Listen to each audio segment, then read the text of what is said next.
A fringe think tank that vilifies Muslims bankrolled Arizona Congressman Paul Gosar's trip to the UK last month to attend a rally for a jailed far-right activist. During a July 14 speech in London, Gosar smeared disgusting and depraved Muslim immigrants and defended Tommy Robinson, a rabble-rouser who previously led the extremist English Defence League. Money and Politics news site Sludge published travel disclosure forms on Thursday revealing what the press guide Republican filed to the House Committee on Ethics. The Middle East Forum, a Philadelphia-based group maligned for its views on Islam, shelled out $9,517.73 on Gosar's behalf, according to the financial disclosures. One document, filed by Gosar and signed by the director of the MEF, lists $8,612 in travel expenses. Gosar flew business class, $762 for lodging, and $142 for food.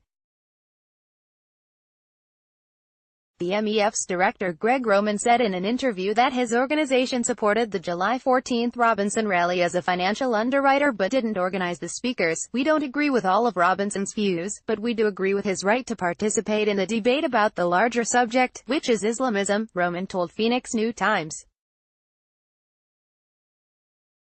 Robinson was imprisoned in May for violating a legal restriction that prohibits publicizing a trial, and recently was released.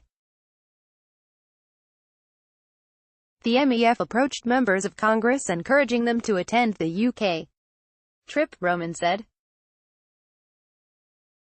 Although 4 or 5 people expressed interest, he said, only Gosar agreed to fly to Europe on the think tank's dime. "We had hoped that the congressional delegation would have been larger, but in the end Congressman Gosar was the only one whose schedule permitted him to go," Roman said. Roman declined to name the other members of Congress who expressed interest.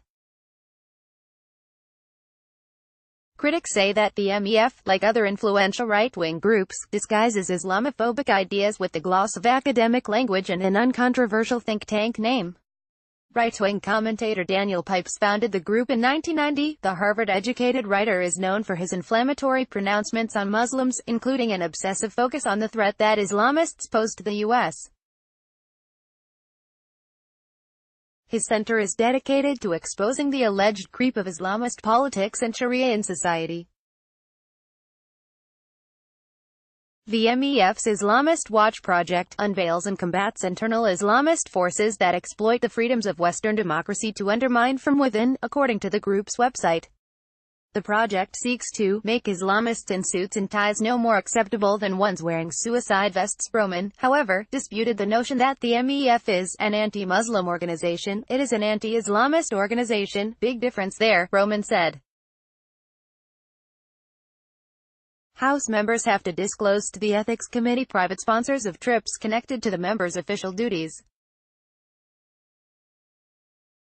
Gosar's rationale for the trip, as laid out in his travel request to the Ethics Committee, was to discuss freedom of speech, yet he didn't mention Robinson by name in his disclosures to the committee. 35-year-old Robinson, real name, Stephen Yaxley Lennon, has become a martyr in the eyes of the European anti-immigrant far-right.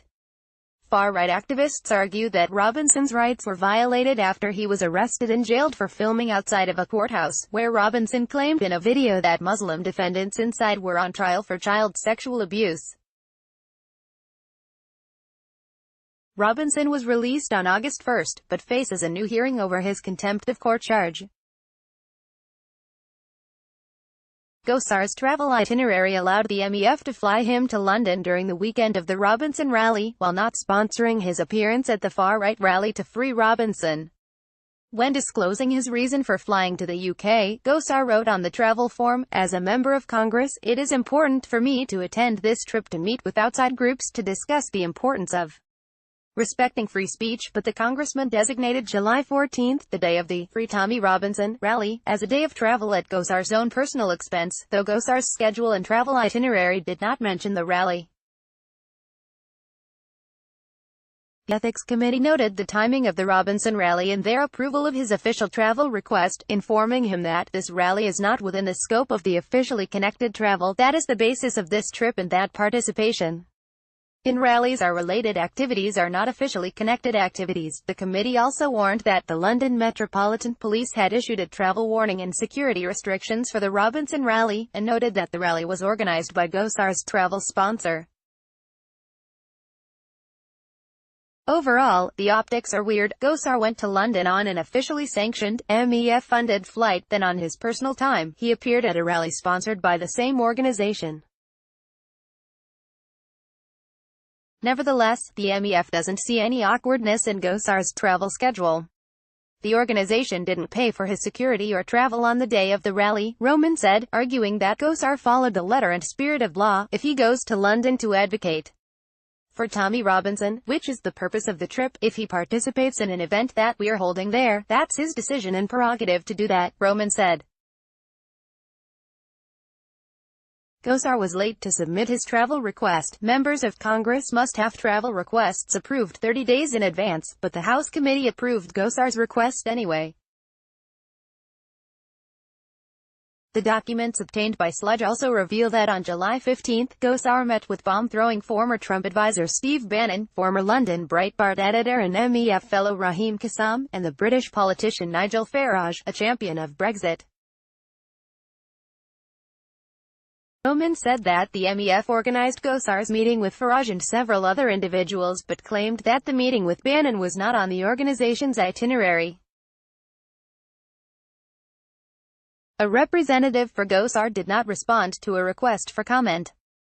The executive director of the Arizona chapter of the Council on American Islamic Relations, Imran Siddiqui, wrote in an email that Robinson's EDL has been linked to violent attacks. It was already horrifying to watch Gosar speak at the Robinson rally, Siddiqui said, and added that because Gosar's trip was organized and funded by the MEF, Gosar had full knowledge of what he was getting into. Gosar taking nearly $10,000 from the MEF should be troubling for any people of conscience, Siddiqui said.